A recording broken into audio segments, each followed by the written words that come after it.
Ok, vamos a casi terminar con nuestra serie de Juan. Vamos a ir al capítulo 21. Vamos a dejar solamente unos pocos versículos para cerrar el Evangelio la próxima semana.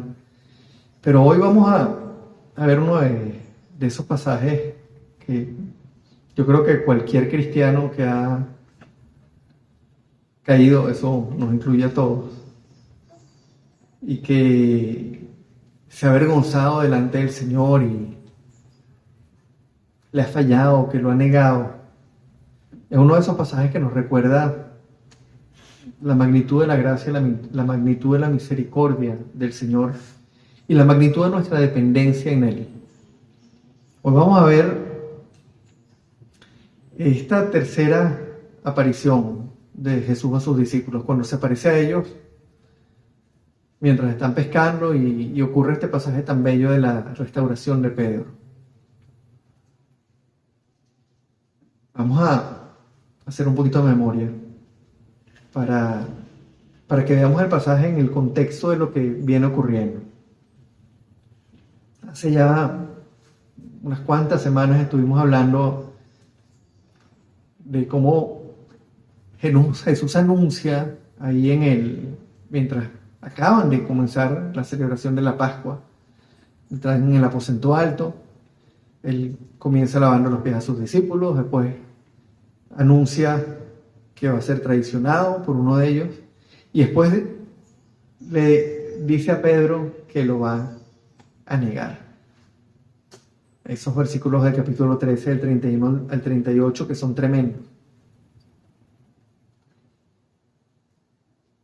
El hecho es que un poquito después de eso, cuando ya termina la celebración de la Pascua y Jesús va a ser arrestado, vemos una reacción de Pedro ahí frente al arresto, muy impulsiva, muy de corazón, cuando le corta la oreja al siervo del sumo sacerdote. Y uno dice, wow, Pedro sí está dispuesto a dar la vida por él. Pero momentos después, cuando ya Jesús es llevado preso, y mientras Jesús está siendo interrogado por el sumo sacerdote, mientras de hecho Jesús le está diciendo al sumo sacerdote que le pregunten a los que lo han oído hablar, que le pregunten a sus discípulos y que ellos podrán dar testimonio de él. En ese mismo momento en el que Jesús está hablando con el sumo sacerdote, Pedro está negando al Señor afuera 3 veces.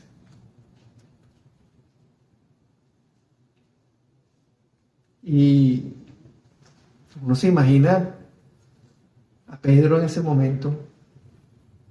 El Evangelio de Juan deja el relato hasta ahí. No nos dice que Pedro lloró amargamente, no nos da más detalle. Pero uno puede imaginarse cómo se sentiría Pedro. Incluso uno podría imaginarse cómo se sentiría Pedro las 2 veces que el Señor se le apareció. Cuando estaban reunidos por primera vez a puerta cerrada, cuando se les volvió a aparecer unos días después, estaba Tomás ahí y le dice aquellas palabras tremendas a Tomás, hombre de poca fe, no seas incrédulo, sino hombre de fe. Y le dice que bienaventurados los que crean, los que no han visto y sin embargo creen. Y uno se pregunta un poco, wow, ¿qué habrá estado pensando Pedro al encontrarse con el Señor en esos momentos? Si yo tuviera las sandalias de Pedro, probablemente hubiese evitado cruzarme la mirada con la mirada de Jesús. El Señor me lo advirtió, me dijo, me vas a negar 3 veces, a pesar de que yo le dije, hasta la muerte te seguiré, Señor. Y el momento siguiente lo estoy negando. Y cuando se les aparece el Señor, yo me imagino a Pedro ahí como tratando de bajar la mirada, con mucha vergüenza, con mucho dolor, con mucho sufrimiento delante del Señor. Si nosotros mismos nos sentimos avergonzados cuando ofendemos a alguien que amamos, cuando ofendemos a papá y mamá, que somos niños y tenemos que venir delante de ellos con la nota del colegio, con una expulsión o con una mala nota, o tenemos que venir a confesarles algo que hicimos y y a nosotros nos da vergüenza y nos cuesta mantener la mirada y mirar a la persona en los ojos, ¿cuánto más le costaría a Pedro mirar a los ojos al Señor en ese momento? Y lo interesante es que lo que vamos a ver hoy es una lección tremenda. Pero antes de pasar al pasaje, quiero que recordemos otra cosa.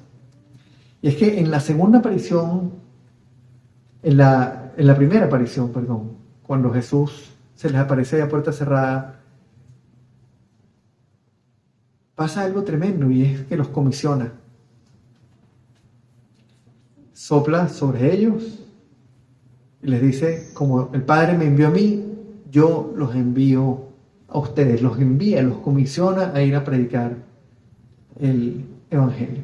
Creo que es la segunda aparición, la segunda vez que se les aparece. No, en este momento tengo la mente medio confusa y no recuerdo. El hecho es que los envía a predicar, los envía, les dice así como el Padre me envió a mí, yo los envío a ustedes. Sopló sobre ellos y les dijo, reciban el Espíritu Santo.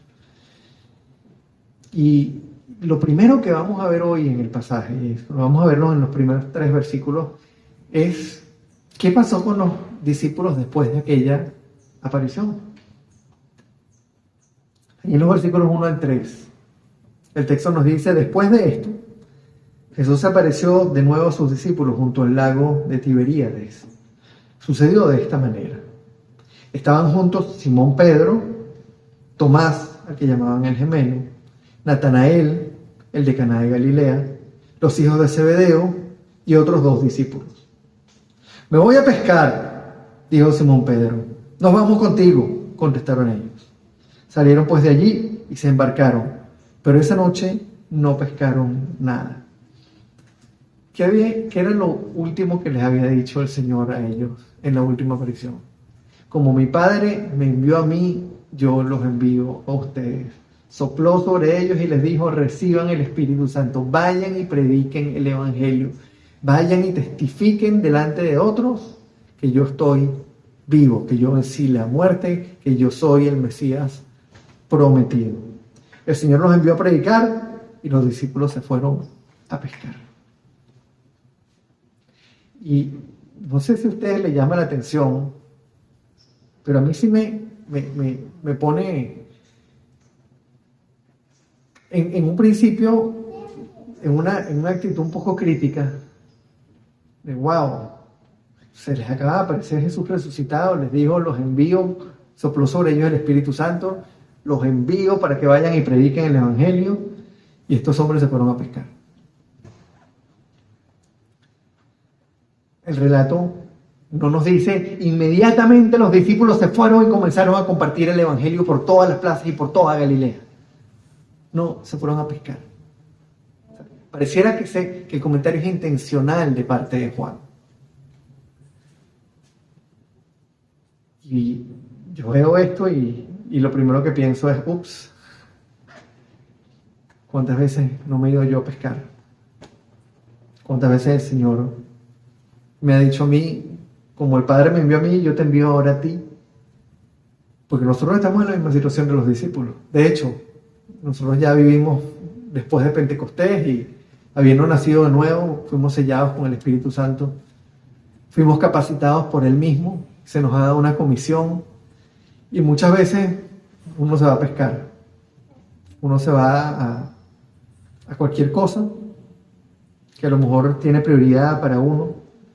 No sabemos qué otras cosas hicieron ellos, pero lo que nos menciona Juan es que se fueron a pescar. Y uno lo que esperaría después de esa segunda aparición de Jesús, cuando Él los envía, es wow. Y los discípulos se fueron a las plazas y se fueron a las calles y comenzaron a clamar y a dar gracias y a alabar a Dios porque Jesús estaba vivo y porque ahora sabían que Él era el Cristo y había resucitado y había vencido la muerte. Pero eso no fue lo que ocurrió. Y eso nosotros lo sabemos o no.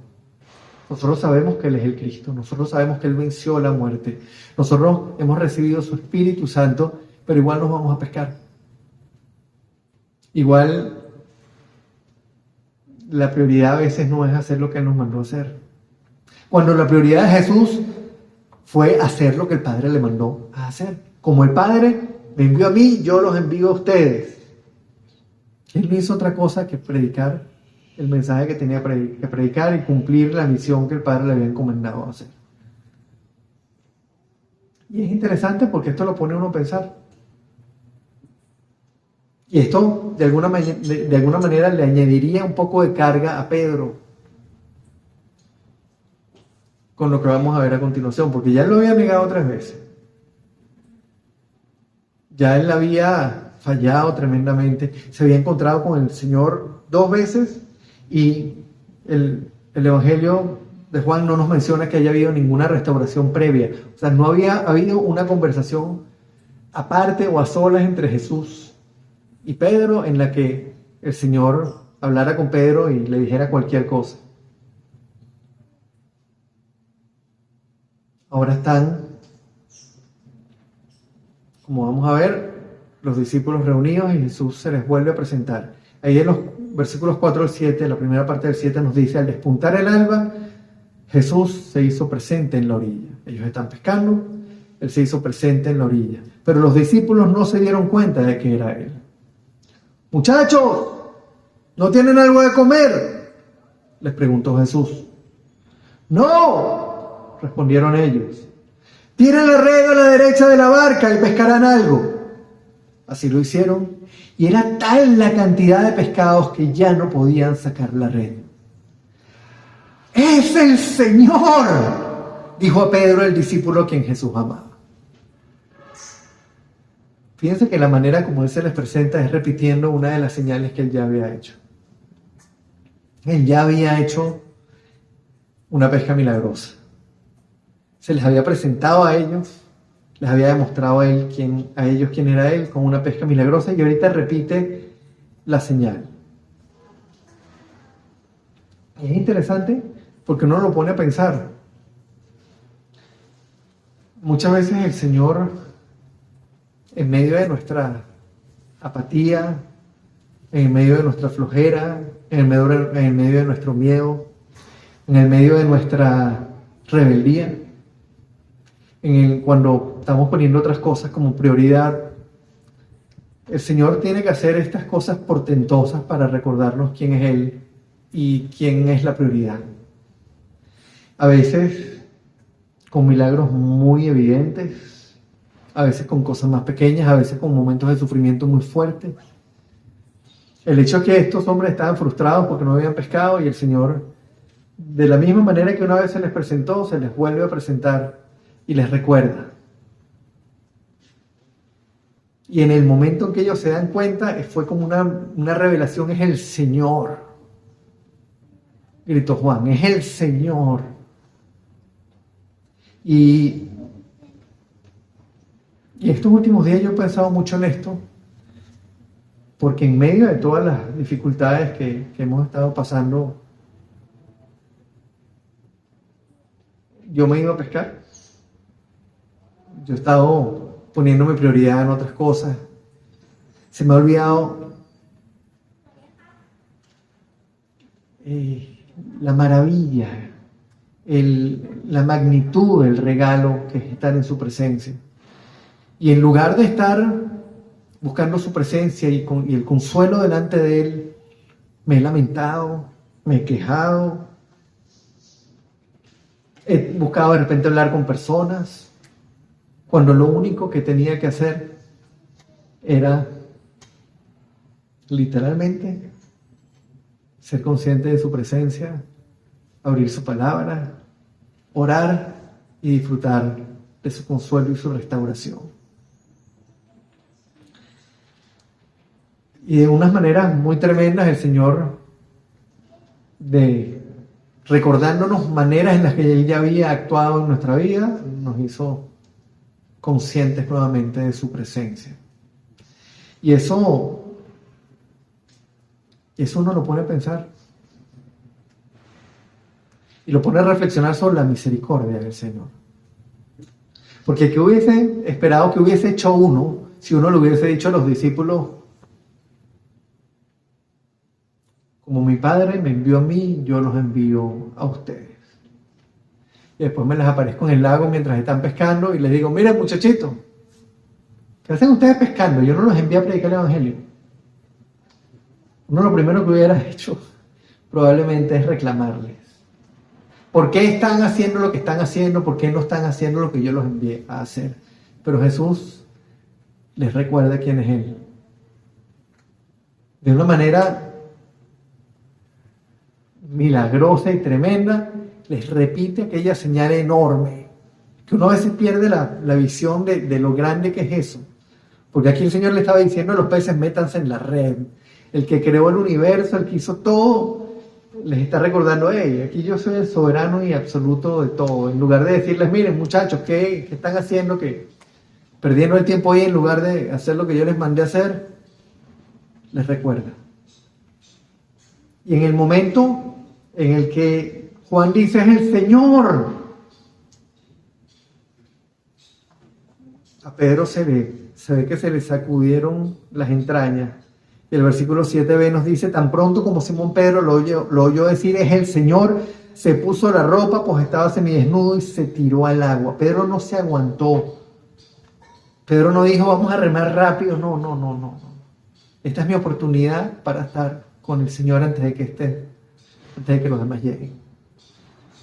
Yo necesito reconciliarme con Él. Yo necesito quitarme esta carga encima, yo necesito quitarme esta vergüenza, y hay un solo lugar donde yo me puedo quitar esta vergüenza, y es delante de mi Señor. Pedro se vistió y se tiró al agua.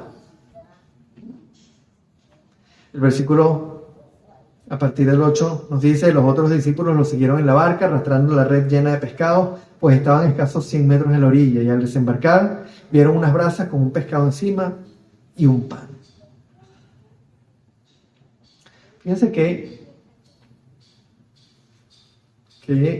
bella la reacción de Pedro, porque él probablemente estaba avergonzado, seguramente estaba avergonzado, seguramente pasó la primera oportunidad de estar delante de Jesús y él no dijo nada.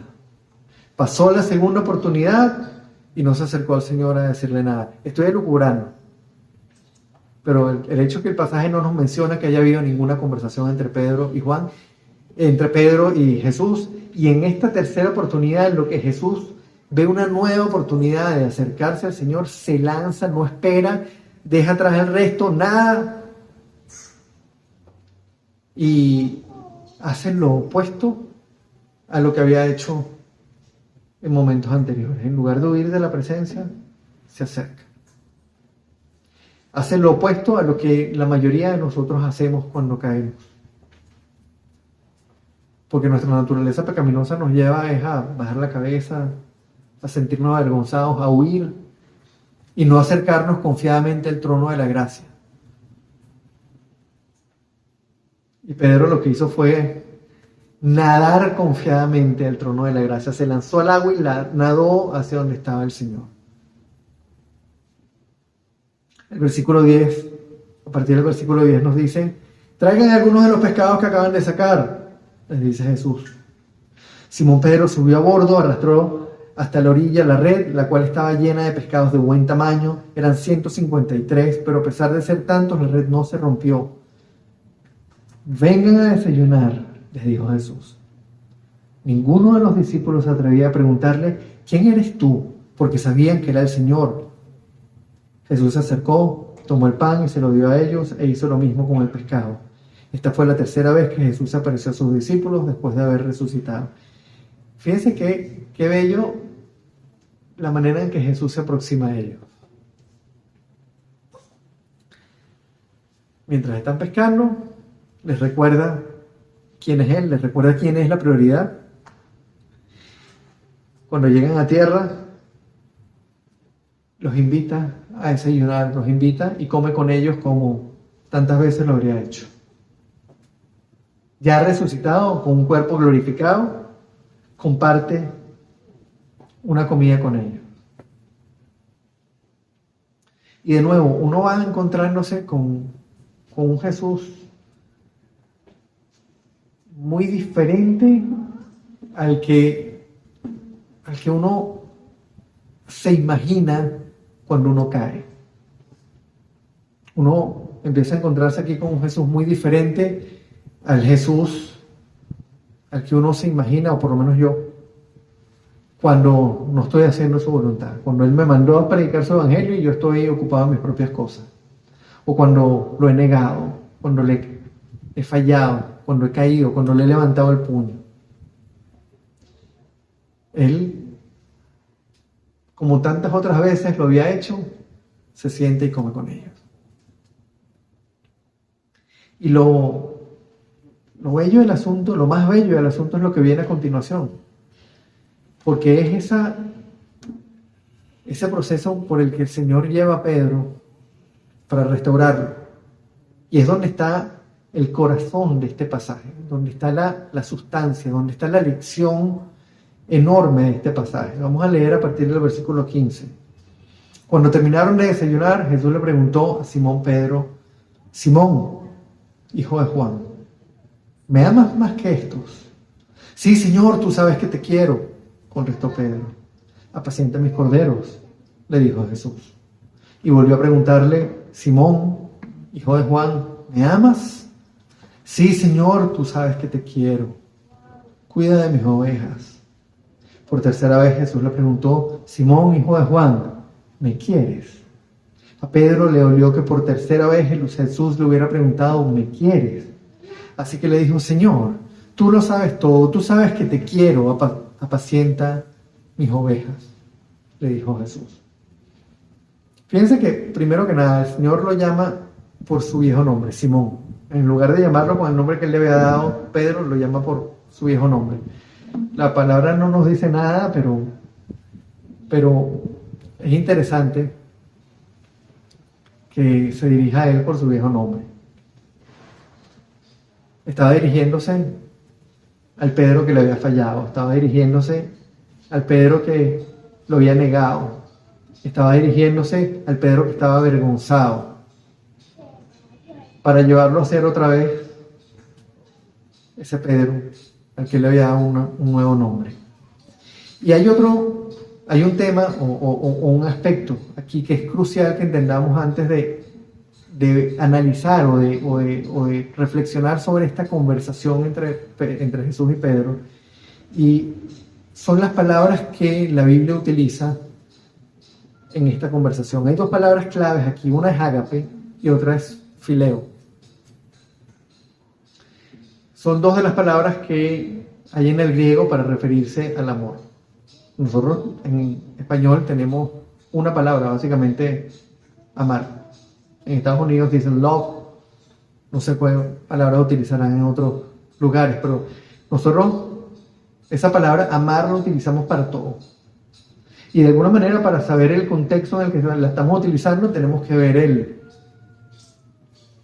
significado. Si un hombre le dice a una mujer te amo, eso significa algo. Si una persona dice amo la pizza, esa palabra tiene un significado diferente por el contexto en el que está usada. Pero en el griego hay palabras diferentes para contextos diferentes. Y el ágape es un amor mucho más profundo, es un amor sacrificial, es un amor que, particularmente de la manera como es utilizado en la Biblia, implica un amor completo, la manera en que Jesús ama. Mientras que el fileo es más un amor relacional, es un amor de amistad, es un amor de familia, es algo que se siente, no es algo que se decide. Cuando uno habla del ágape, el ágape va por encima de las sensaciones. El ágape va por encima de los sentimientos. El ágape es un amor que está dispuesto a perdonar lo imperdonable, a pagar para poder perdonar al otro, que fue lo que hizo Jesús. Cuando Él le dice a los discípulos, ámense unos a los otros como yo los he amado, y en esto los demás sabrán que ustedes son mis discípulos, les dice, ámense ágape como yo los he amado ágape a ustedes. Cuando vamos a esta conversación, no sé si se dieron cuenta que la Nueva Versión Internacional la traduce con dos palabras. Simón, ¿me amas? Y Simón le responde, sí, Señor, te quiero. Buscando un poco mostrarnos la diferencia. Porque realmente las dos palabras que se están utilizando, que son ágape y fileo, marcan la línea de la conversación y marcan nos dan un mensaje tremendo. Fíjense, la primera vez, Simón, hijo de Juan, ¿me agapas más que estos? Sí, Señor, tú sabes que te fileo. Simón, hijo de Juan, ¿darías tu vida por mí? ¿Me amas como yo te amo a ti? ¿Estarías dispuesto a dar tu vida por mí? Señor, tú sabes que te fileo, tú sabes que te quiero, pero tú sabes que te negué tú sabes que te acabo de negar 3 veces. Tú sabes que acabo de, hace unos días, verte un par de veces y no tuve el valor de acercarme a ti a pedirte perdón.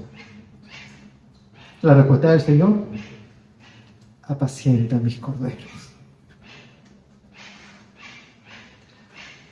Simón, hijo de Juan, ¿darías tu vida por mí? ¿Me agapas más que estos? Señor, tú sabes que te fileo. Apacienta mis corderos. Ve y continúa haciendo lo que te mandé a hacer. La segunda vez, el Señor le pregunta, Simón, hijo de Juan, ¿me agapas? La respuesta, sí, Señor, tú sabes que te fileo. Nuevamente, ¿darías tu vida por mí? Señor, te quiero, pero ya sabes que no daré la vida, que no daría la vida por ti. Te acabo de fallar. Te acabo de fallar 3 veces, a pesar de que tú me lo anunciaste. Te fileo, pero no te agapo. La respuesta, cuida de mis ovejas. La tercera vez, Simón, hijo de Juan, me fileas. Señor, tú lo sabes todo, tú sabes que te fileo. Cuida de mis ovejas. ¿Se dan cuenta de la tónica de la conversación?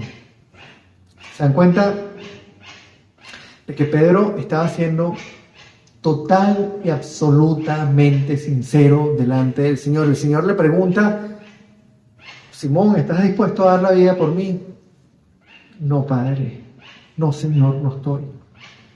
Te amo, te quiero, pero no como tú quieres que lo haga. No te agapo, solo te fileo.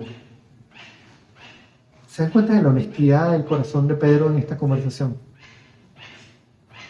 Pareciera que Jesús está como aclarándole a Pedro que él lo escogió para servirlo, a pesar que de antemano él conocía sus debilidades, sabía de su incapacidad de corresponder a su amor, con ese amor ágape que él deseaba con el que fuera correspondido, con ese amor ágape con el que Jesús lo amaba a él.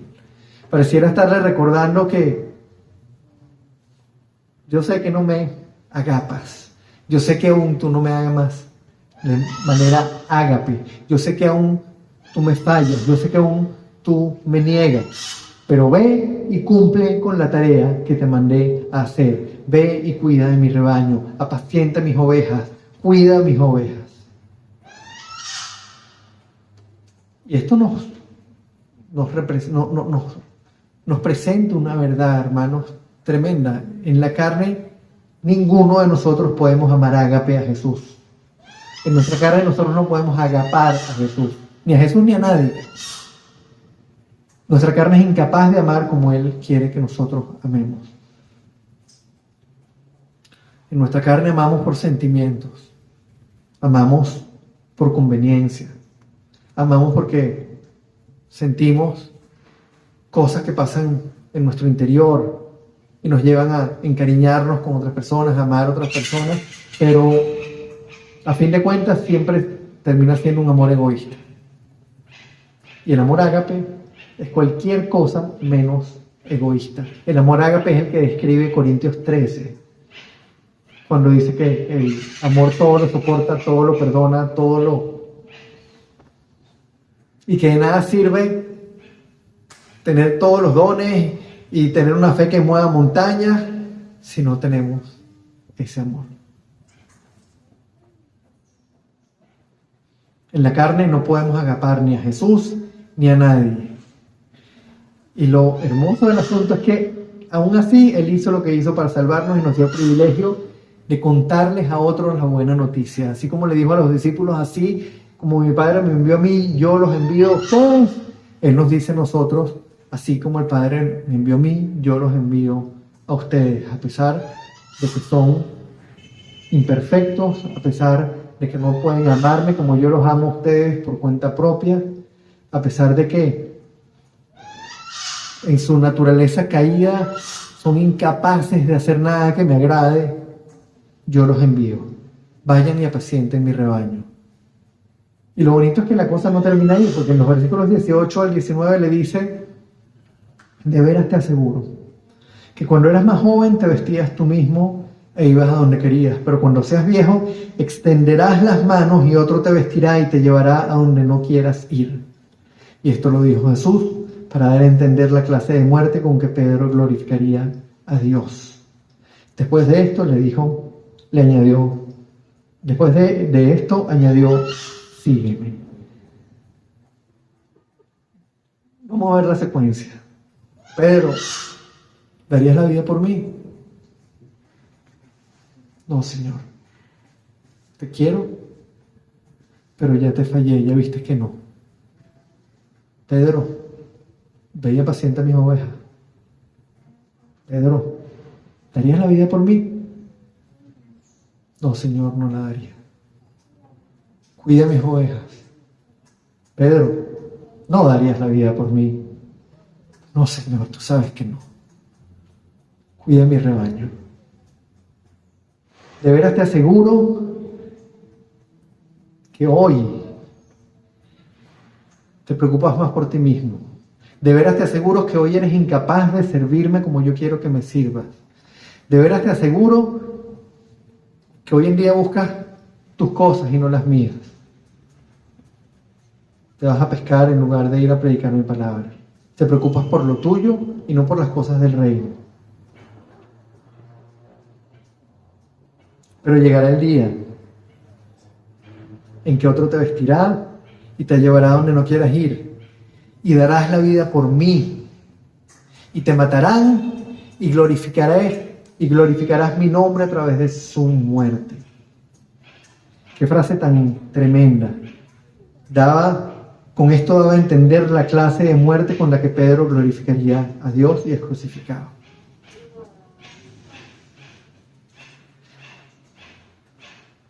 No te preocupes, Pedro, que aunque ahora solo me fileas, va a llegar el día en que me vas a agapar al punto de dar la vida por mí. Y luego le dijo la palabra más bella que puede escuchar un cristiano que sabe que le ha fallado a Jesús. Sígueme. La palabra más bella que el Señor nos puede decir cuando le fallamos, ¿cuál es? Sígueme. No te preocupes que yo sé que me has fallado. No te preocupes que yo conozco tu corazón. No te preocupes que yo sé que en tu carne no me puedes amar como yo quiero que tú me ames. Pero llegará el día en que vas a dar la vida por mí. Y para eso nos dio su Espíritu Santo. Sígueme. Y frente a todo este pasaje, hermanos, yo creo que hay varias preguntas que nosotros debemos hacer. La primera, un poco recordando el orden del pasaje, es si nosotros hemos respondido al llamado del Señor o nos hemos ido a pescar. Es si nosotros hemos escuchado esas palabras, yo te envío a ti como el Padre me envió a mí. Si lo hemos llevado a la práctica, si es lo que estamos haciendo. Y que nos preguntemos cuántas veces hemos estado nosotros en la posición de Pedro. ¿Cuántas veces le hemos fallado al Señor? ¿Cuántas veces lo hemos negado? ¿Cuántas veces lo hemos negado? Hemos tenido la oportunidad de acercarnos a Él y aún así nos hemos ido a pescar, nos hemos ido a hacer otra cosa. ¿Cuántas veces nos hemos sentido avergonzados? ¿Cuántas veces no hemos querido abrir nuestras Biblias? No nos hemos querido sentir, no nos hemos querido sentar a orar y a buscar y a alabar al Señor porque nos sentimos sucios, porque nos sentimos inmerecedores de su gracia, y lo somos. Pero ¿cuántas veces nos hemos olvidado de que Él está ahí esperando que nosotros... Y el punto es, ¿qué hacemos cuando estamos ahí? Nos escondemos, nos ocultamos de Él, o como hizo Pedro en ese momento, nos lanzamos al agua y nadamos a toda mecha hacia donde está Jesús, nos acercamos corriendo a Él. ¿Qué hacemos cuando estamos ahí? ¿Qué hacemos cuando caemos? ¿Qué hacemos cuando le fallamos? ¿Qué hacemos cuando, a pesar de que no nos han advertido, lo negamos? ¿Nos escondemos o nos acercamos a Él? ¿Somos sinceros, como fue Pedro, presentándole nuestras debilidades, nuestras fallas, diciéndole: Señor, no te agapo, Señor, te fallé, te negué, te fileo, sí, te quiero, pero no te amo como tú quieres que te ame? Somos sinceros presentándoles nuestro pecado. Hermanos, Jesús no nos llamó a ninguno de nosotros por nuestra capacidad de agaparlo. No nos llamó a ninguno de nosotros por lo capaces que somos de dar la vida por Él. Esa no es la razón por la cual Él nos llamó. Por el contrario, nos llamó a pesar de nuestra incapacidad de agaparlo. Nos llamó a pesar de nosotros mismos. Nos llamó a pesar de que somos pecadores, a pesar de que lo habíamos negado 1000 veces, a pesar de que si Él no hacía algo maravilloso, nosotros jamás nos íbamos a rendir delante de Él. Nos llamó a pesar de que Él sabía que aún habiendo nacido de nuevo, le íbamos a volver a fallar una y otra vez. A pesar de que Él sabía que habiéndonos enviado, muchas veces no íbamos a responder a ese llamado y no íbamos a hacer lo que Él nos comisionó. Él nos llamó a pesar de nuestra incapacidad. Y lo hermoso del asunto es que a través de su Espíritu Santo, a partir del Espíritu Santo con el que Él nos selló, a partir del Espíritu Santo con el que Él nos restauró, nos regenera día a día y nos va moldeando cada día, Él mismo nos va capacitando para que llegue el día en que nosotros podamos decir: Señor, te agapo. No por quien yo soy, no por la capacidad que tengo, no por la buena persona que soy, no por lo buen cristiano que soy, sino porque tú has hecho la obra en mí, Señor. Porque tú has hecho lo que yo no podía hacer y porque tu Espíritu Santo ha hecho de mí una criatura nueva, una criatura que ya no filea, sino agapa. Una criatura que ya está dispuesta, Señor, a dar la vida por los demás como tú la diste. Una criatura que está dispuesta, Señor, a dar todo por ti. Hermanos, cada vez que nosotros caigamos, cada vez que nosotros le fallemos al Señor, cada vez que nosotros fallemos en cumplir la misión que Él nos ha mandado, cada vez que nosotros estemos en ese punto en el que nos da vergüenza acercarnos al Señor, porque le hemos levantado el puño, porque no estamos conformes con su voluntad, porque estamos molestos porque está permitiendo cosas que a nosotros no nos gustan, o porque está propiciando cosas que a nosotros no nos gustan.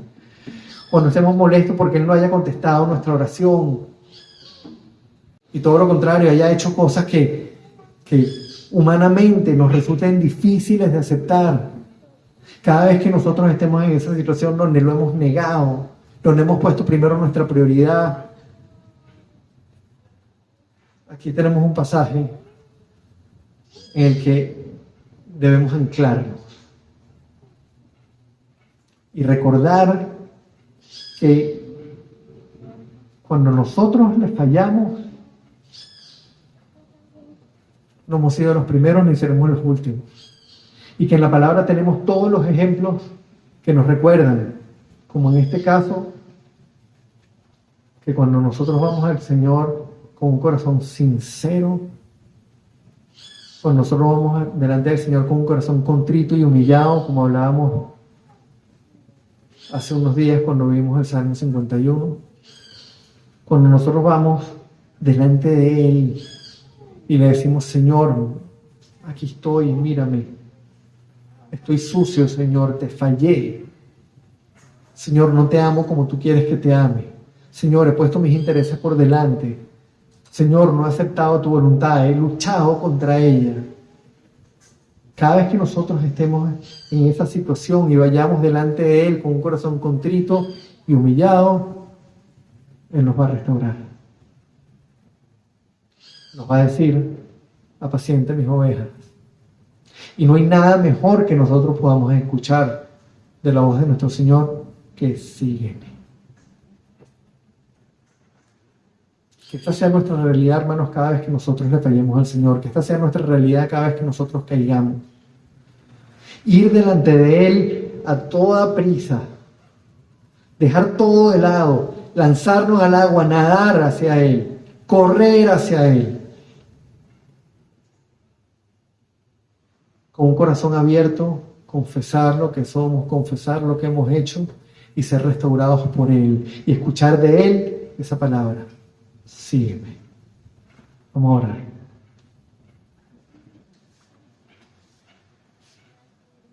Padre, yo sé que no me equivoco cuando digo que cada uno de los que estamos aquí, Señor, hemos estado en la posición de Pedro.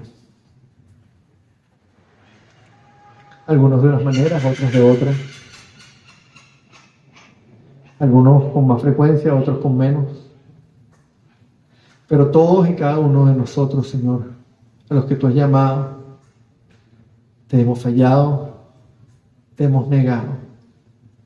Y muchas veces, Señor, cuando nos enfrentamos a la culpa, cuando nos enfrentamos al dolor de haberte ofendido, Señor, muchas veces lo que sentimos es una especie de remordimiento que no nos permite acercarnos a ti. Es una tristeza que nos aparta de ti, Señor. Pero no es ese arrepentimiento que nos acerca a ti, no es esa tristeza que viene del Espíritu Santo. Señor, que cada vez que nosotros fallemos, que cada vez que nosotros te neguemos, que cada vez que nosotros de alguna u otra manera te ofendamos y sigamos nuestra voluntad y no la tuya, Señor, tú nos hagas conscientes de eso. Y nos dejes esa tristeza que viene del Espíritu, como le habla Pablo en una de sus cartas, para que nosotros corramos a ti como corrió Pedro, a confesarte, a decirte, Señor, a abrir nuestro corazón y decirte: Padre, te hemos fallado y no te amamos como tú quieres que te amemos. Para escuchar de ti, Señor, esa palabra maravillosa: ve y continúa haciendo la obra que te envié a hacer. Sígueme, porque te aseguro que aunque ahorita no lo haces, aunque ahorita no me amas como yo te amo, aunque ahorita aún no eres capaz de amar como yo quiero que tú ames y entregarte como que yo quiero que tú entregues, llegará el día en que lo harás, porque yo estoy trabajando en ti y porque todo este proceso que tú estás viviendo es parte de lo que yo estoy haciendo para que tú seas transformado. Padre, que esas palabras tuyas, a través de la palabra, a través de tu Biblia, Señor, resuenen dentro de nosotros. Y que cada uno de nosotros, Padre, confiemos en que aunque ahorita nos vestimos solos, y aunque ahorita buscamos nuestra propia voluntad, y aunque ahorita muchas veces te fallamos, va a llegar el día, Señor, en que te glorificaremos con nuestra vida y estaremos dispuestos a dar la vida por ti. Que no se nos olvide, Señor, que eso es lo que tu Espíritu Santo está haciendo en nosotros, moldearnos a tu imagen para que nosotros seamos un reflejo tuyo, Señor, un reflejo de tu amor, un reflejo de tu gracia, un reflejo de tu misericordia, para que nuestro carácter, Señor, sea una imagen de tu carácter y para que seamos esos instrumentos útiles, Señor, en tus manos. Te damos las gracias por este pasaje, te damos las gracias por recordarnos de una manera tan tremenda, Señor, nuestra incapacidad, pero por recordarnos también de una manera tan tremenda tu misericordia. Y cómo cuando vamos delante de ti, Señor, con corazones abiertos, sinceros, humildes, humillados, tú nos restauras. como le dijiste aquella vez a Jeremías, después de que te dijo cosas tan terribles, que te comparó con un río que no calma la sed, y tú le dijiste, si te arrepientes, yo te restauraré y podrás servirme. Señor, queremos servirte. Queremos escuchar de ti, sígueme. Recuérdanos cada día, Señor, la magnitud de tu gracia, la magnitud de tu amor. Recuérdanos a través de este pasaje, Señor, cómo restauraste a Pedro y cómo nos restauras a cada uno de nosotros, Señor. Porque no depende de nosotros, sino de ti. No nos llamaste por quienes somos nosotros, sino por quien tú eres. Nos llamaste a pesar de nosotros, Señor. Padre, que seamos nosotros instrumentos útiles, Señor. Que estemos siempre dispuestos a correr delante de ti y a confesar nuestro pecado. Que estemos dispuestos siempre a ir delante del trono de la gracia, Señor, con un corazón contrito y humillado. A buscarte, a buscar restauración. Que dependamos siempre de tu gracia y no de nuestra capacidad. Que dependamos siempre de la obra de tu Espíritu Santo, produciendo el fruto en nosotros. Y haciendo lo único que nosotros podemos hacer, que es estar delante de ti, buscar tu presencia, escudriñar tus escrituras, orar, estar ahí para que tú nos transformes, Señor.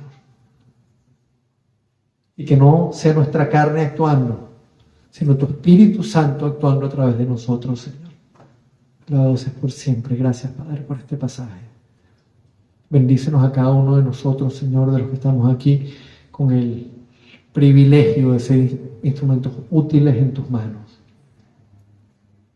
Queremos glorificarte, queremos darte la gloria, Señor, si es necesario con nuestra vida.